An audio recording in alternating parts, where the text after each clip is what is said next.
පාතාලෙන් කප්පන් අරගෙන ඒකට වංචාවක් කරපු කෙනෙක් ඇවිල්ලා තියෙන සජෝ නායකත්වයට.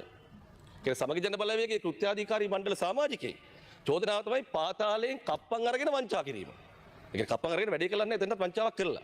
මුජිබුර් රහ්මාන් මන්ත්‍රීතුමා මේ පාස්කු ප්‍රහාර ගැන හොඳයි ශානි මේක කරන්න ඕන ශානි අසාධාරණ ලක් වුණා කියලා නිලධාරියා ගැන කියද්දි එහා පැත්තේ පුටි වාඩිලා ඉන්න දයාසිරි හැමදාම මේක ප්‍රශ්න කරනවා.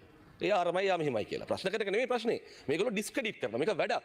මේක දේශපාලන වැඩක්. පාතාල නායකයෝ කියලා නම් කියවෙච්ච අයට හැමතිස්සෙම ගැට ගැහිලා තිබුණා ඇමති කෙනෙක්ගේ නමක්. නැත්නම් മന്ത്രി කෙනෙක්ගේ නමක්. ප්‍රදේශ දේශපාලඥයෙක්ගේ නමක්. අතන අහවල් කෙනා වැඩ කරන්නේ මෙයාත් එක්ක. මේ ගමේ මෙයා වැඩ කරන්නේ මෙයාත් එක්ක. අපිට කලින් රට පාලනය කරපු මිනිස්සු දිගටම ඒවා නඩත්තු කරා.